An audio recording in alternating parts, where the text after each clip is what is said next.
அதிகாரம் 40.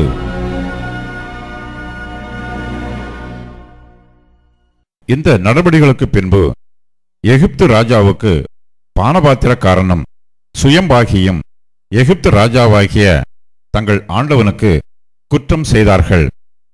பார்வோன் தன் பானபாத்திரக்காரரின் தலைவனும் சுயம்பாகிகளின் தலைவனும் ஆகிய இவ்விரண்டு பிரதானிகள் மேலும் கடுங்கோபம் கொண்டு அவர்களை யோசேப்பு வைக்கப்பட்டிருந்த இடமும் தலையாரிகளின் அதிபதியின் வீடுமாகிய சிறைச்சாலையிலே காவல் பண்ணி வைத்தான். தலையாரிகளின் அதிபதி அவர்களை விசாரிக்கும்படி யோசேப்பின் வசத்தில் ஒப்புவித்தான். அவன் அவர்களை விசாரித்து வந்தான். அவர்கள் அநேக நாள் காவலில் இருந்தார்கள். எகிப்து ராஜாவுக்கு பானபாத்திரக்காரனும் சுயம்பாகியுமாகிய அவ்விரண்டு பேரும் சிறைச்சாலையில் இருக்கும்போது ஒரே ராத்திரியிலே வெவ்வேறு பொருள் கொண்ட சொப்பனம் கண்டார்கள். காலமே யோசேப்பு அவர்களிடத்தில் போய் அவர்களை பார்க்கும்போது அவர்கள் கலங்கி இருந்தார்கள். அப்பொழுது அவன் தன் எஜமானுடைய வீட்டில் தன்னோட காவல் பண்ணப்பட்டிருந்த பார்வோனுடைய பிரதானிகளை நோக்கி, உங்கள் முகங்கள் இன்று துக்கமாயிருக்கிறது என்ன என்று கேட்டான். அதற்கு அவர்கள், சொப்பனம் கண்டோம், அதற்கு அர்த்தம் சொல்லுகிறவன் ஒருவனும் இல்லை என்றார்கள். அதற்கு யோசேப்பு, சொப்பனத்துக்கு அர்த்தம் சொல்லுதல் தேவனுக்குரியதல்லவா? அவைகளை என்னிடத்தில் சொல்லுங்கள் என்றான்.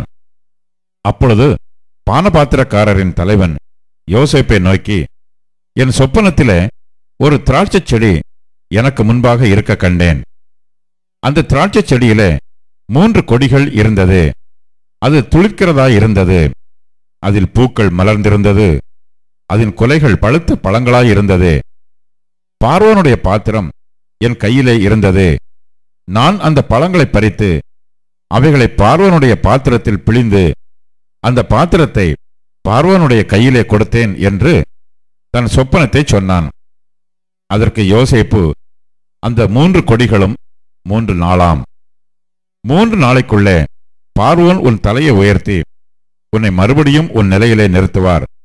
முன்னே அவருக்கு பானம் கொடுத்து வந்த வழக்கத்தின்படி பார்வோனின் பாத்திரத்தை அவர் கையிலே கொடுப்பாய். இதுதான் அதன் அர்த்தம் என்று சொன்னதும் அன்றி, நீ வாழ்வடைந்திருக்கும்போது என்னை நினைத்து என்மேல் தயவு வைத்து என் காரியத்தை பார்வோனுக்கு அறிவித்து இந்த இடத்திலிருந்து என்னை விடுதலையாக்க வேண்டும். நான் எபிரெயருடைய தேசத்திலிருந்து களவாய் கொண்டு வரப்பட்டேன். என்னை இந்த காவல் கிடங்கில் வைக்கும்படிக்கும் நான் இவ்விடத்தில் ஒன்றும் செய்யவில்லை என்றும் சொன்னான்.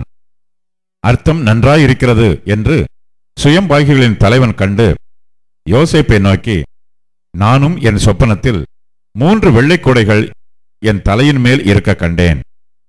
மேற்கூடையிலே பார்வோனுக்காக சமைக்கப்பட்ட சகலவித பலகாரங்களிலும் கொஞ்சம் கொஞ்சம் இருந்தது. என் தலையின் மேல் கூடையில் இருந்தவைகளை பறவைகள் வந்து பட்சித்தது என்றான். அதற்கு யோசேப்பு, அந்த 3 கூடைகளும் 3 நாளாம். இன்னும் 3 நாளைக்குள்ளே பார்வோன் உன் தலையை உயர்த்தி உன்னை மரத்திலே தூக்கி போடுவார்.